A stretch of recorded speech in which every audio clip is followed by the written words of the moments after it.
ating Pera Talk segment. Bago sumabak sa isang business expansion, mahalagang kumonsulta o humingi ng payo sa isang financial expert. At yan ang ginawa ng ating ka-NG na directress ng isang therapy center. Panoorin natin ito. Kasama ko ngayon ang directress ng AAR na si Miss Ruby Tumenes. Okay, Miss Ruby, kamusta? Mabuti naman. Okay, bagong lahat. Paki-explain nga, ano ba ibig sabihin ng AAR at ano ang naging hangarin nito? Ang AAR ay ang Amazing Abilities Rehabilitation Center na ang layunin po ay makatulong po sa mga batang may exceptional needs. Ang ganitong center ay tinayo dahil sa sobrang love ko sa mga batang may exceptional needs. Fund talaga ako ng mga to kasi dahil ang anak ko nga ay isang autism din. Paano naman yung naging kaibahan nung pagtuturo nyo sa ibang schools?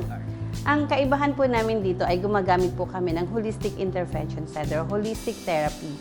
Meron pa ba kayong plano na magtayo pa? Yes po, may plan po kami magtayo pa sa Tanay po. Kasi may mga students po kami from Marilake, Hala-Hala, Pililla, Tanay. So, ito po ay mas mailapit. Hindi na po nila kailangan pang magbiyahe.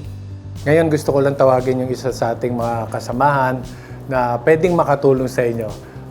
Sa ating mga ka-NG, at tawagin natin ngayon ang ating kaibigan from Global Dominion, Ayan Guanzon. Ay, good morning. Okay, Ayan, alam mo naman yung istorya ni Ma'am Ruby. Ngayon, kasi iba to eh. Usually yung mga nakakasama natin, like merong mga restaurants, may mga ganito, pero ito iba, school. Ano naman yung kailangan ni Ma'am Ruby para maging qualified siya? Una sa lahat, ang kailangan nating tingnan based sa ating pinag-usapan, yung cash flow, kung okay ba siya ngayon.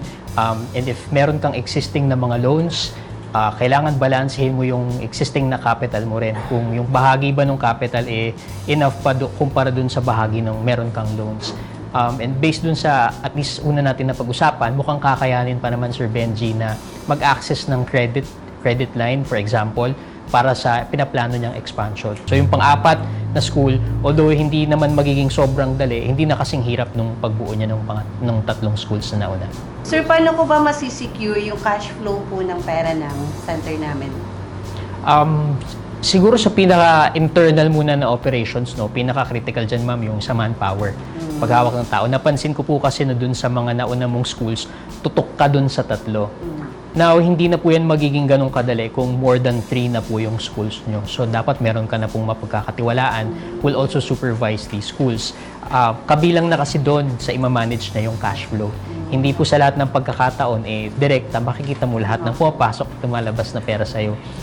Big factor ba na ang kanyang rason is to help itong mga batang merong special needs? Mas malaki ba yung malaking advantage ba yun? Absolutely, Sir Benji. Kasi una sa lahat, maliban sa maswerte yan talaga, no? Pangalawa, marami ring susuporta sa'yo. Pag nakita nila na meron kang mission out of the business itself o yung purpose ng negosyo mo, maraming tao yung tatangkilik sa brand mo, most especially. Gusto ko sana isingit kay Ms. Ruby, pag ready na kayo na mag-expand or mag-access ng financial products para makapag-expand, punta lang po kayo sa website ng Global Dominion, which is gdfi.com.ph. Thank you, Ms. Ruby. Okay, maraming salamat, Sir Ayan at Ma'am Ruby. Kung ganyan namang kaganda ang hangarin nyo na makatulong sa mga batang mayroong espesyal na pangangailangan, ay tiyak na mas madami pa kayo mapapatayong center. At sa tulong na rin yan ng Global Dominion.